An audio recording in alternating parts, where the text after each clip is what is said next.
नमस्कार स्टूडेंट्स, आज हम chapter first class 10th Hindi पढ़ने जा रहे हैं जिसका नाम है साखी। उसके क्वेश्चन आंसर्स। निम्नलिखित प्रश्नों के उत्तर दीजिए।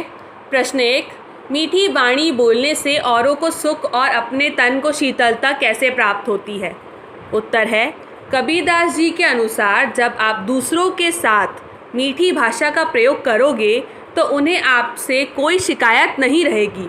वे सुख का अनुभव करेंगे और जब आपका मन शुद्ध और साफ होगा, परिणाम स्वरूप आपका तन भी शीतल हो जाएगा। प्रश्न 2, दीपक दिखाई देने पर अंधियारा कैसे मिट जाता है? साखी के संदर्भ में स्पष्ट कीजिए।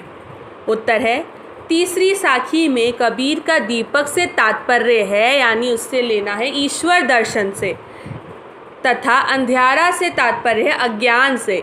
ईश्वर को सर्वोच्च ज्ञान कहा गया है, अर्थात जब किसी को सर्वोच्च ज्ञान के दर्शन हो जाएं तो उसका सारा अज्ञान दूर होना संभव है। प्रश्न 3, ईश्वर कण कण में व्याप्त है पर हमें उसे क्यों नहीं देख पाते?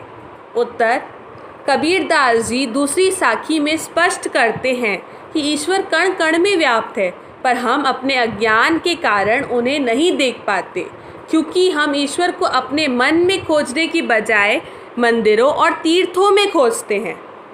प्रश्न 4, संसार में सुखी व्यक्ति कौन है और दुखी कौन? यहाँ सोना और जागना किसके प्रतीक है? इसका प्रयोग यहाँ क्यों किया गया है, स्पष्ट कीजिए। उत्तर है, कबीरदास जी के अनुसार संसार में वे सभी व्यक्ति जो बिना किसी चिंता के जी रहे हैं वे सुखी हैं, तथा जो ईश्वर वियोग में जी रहे हैं वो दुखी हैं। यहाँ सोना अज्ञान का और जागना ईश्वर प्रेम का प्रतीक है।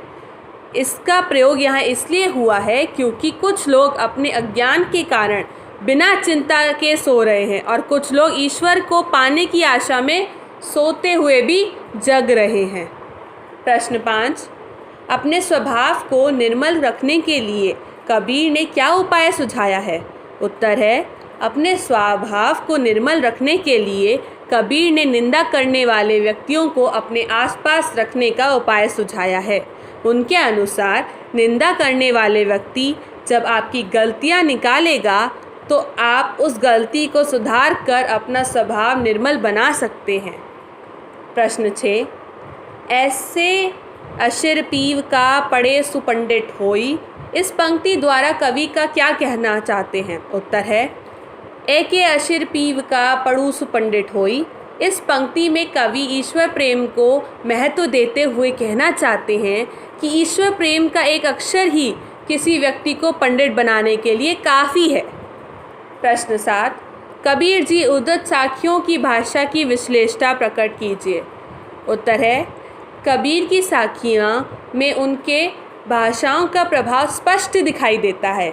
उद्धव साखियों की भाषा की विशेषता यह है कि इसमें भावना की अनुभूति, रहस्यवादिता तथा जीवन का संवेदनशील स्पर्श तथा सहजता को प्रमुख स्थान दिया गया है। निम्नलिखित पंक्तियों के भाव स्पष्ट कीजिए। भाग ख। फर्स्ट, बिरह भुवंगन तन बसे मंत्र न लागे कोई। भाव है, इस पंक्ति का ये भाव है कि जब किसी मनुष्य के मन में अपनों से बिछड़ने का गम रूपी सांप जगह बना लेता है तो कोई दवा, कोई मंत्र काम नहीं आता। 2, कस्तूरी कुंडली बसे मृग ढूंढे मन बाही। इस पंक्ति का ये भाव है कि अज्ञान के कारण कस्तूरी हिरण पूरे वन में कस्तूरी की खुशबू के स्रोत को ढूंढता रहता है, जबकि वह तो उसी के पास नाभि में विद्यमान होती है। प्रश्न 3, जब मैं था तब हरि नहीं, अब हरि है मैं नहीं। इस पंक्ति का यह भाव है कि अहंकार और ईश्वर एक दूसरे के विपरीत हैं। जहाँ अहंकार है वहाँ ईश्वर नहीं, जहाँ ईश्वर है वहाँ अहंकार वास नहीं होता। प्रश्न 4, पोथी पढ़ी पढ़ी जगमुआ पंडित भया न कोई। इस पंक्ति का भाव यह है कि किताबी ज्ञान किसी को पंडित नहीं बना सकता। पंडित बनने के लिए ईश्वर प्रेम का एक अक्षर ही काफ़ी है। आज की वीडियो के लिए बस इतना ही। मेरी वीडियोस को लाइक, शेयर और सब्सक्राइब कीजिए ताकि आप और भी वीडियोस देख सकें, और सब्सक्रिप्शन बटन क्लिक करिए और बेल आइकन ऑन करिए ताकि आप आगे की वीडियोस भी देख पाएँ, और मेरे चैनल पे जाके आप आगे हिंदी की सारे चैप्टर्स की वीडियो देख सकते हैं। धन्यवाद।